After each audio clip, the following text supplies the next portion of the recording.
I think the notion of feminism, which I think is also very deliberate from the patriarchy and misogynistic places, the notion of being a feminist has really changed. And at the end of the day, it's about what our rights are and what we want.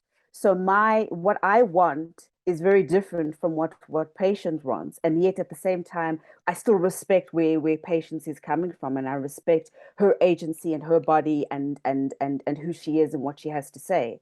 So I'm glad. Thank you for sharing that, because a lot of women struggle with that notion, thinking, well, if I'm going to become a mother, if am I still going to be a feminist? Of course you are.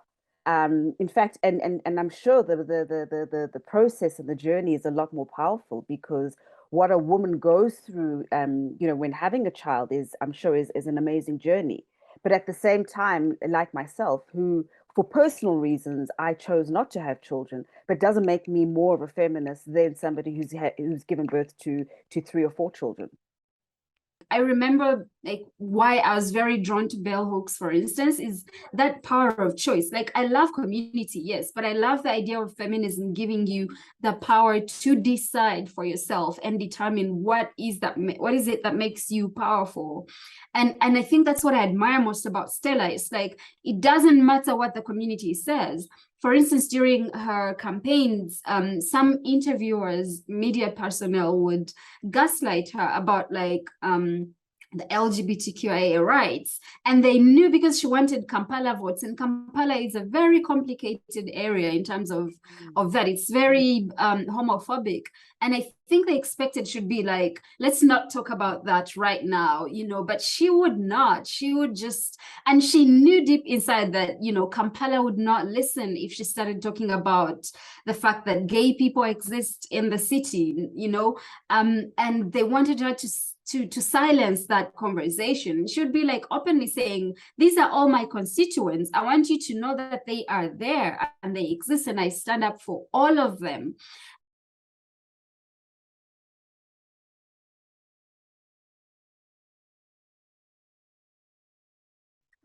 Uganda is a very complicated place. And I think part of the complication is our colonization history, and the fact that, for instance, women and the LGBTQIA community is considered anti-Christian, and the country is very Christian, and women are supposed to be followers and not leaders under, so we have this facade in government. For instance, we have a lot of women, and we made news recently because we have a woman speaker for 2 terms now, or 3. We have a lot of women in government, but a lot of those women are women who just follow, they're puppets for the regime, and they're symbols for him to say to the international community, look, I have women in my government, I'm progressive, but actual women's issues are not discussed. The Musevene's agenda resonates off other African states as well, because in South Africa we have the democracy on paper, but also our government, will appoint certain women into positions, and it's not really coming from a feminist point of view, but a woman empowerment point of view. So you might have 2 or 3 women sitting at the boardroom table, but are they speaking the language that we want them to speak, or resonating what's really happening on the ground? And that's just another way of the patriarchy really controlling and making sure that we're not stepping out of line, for want of a better word.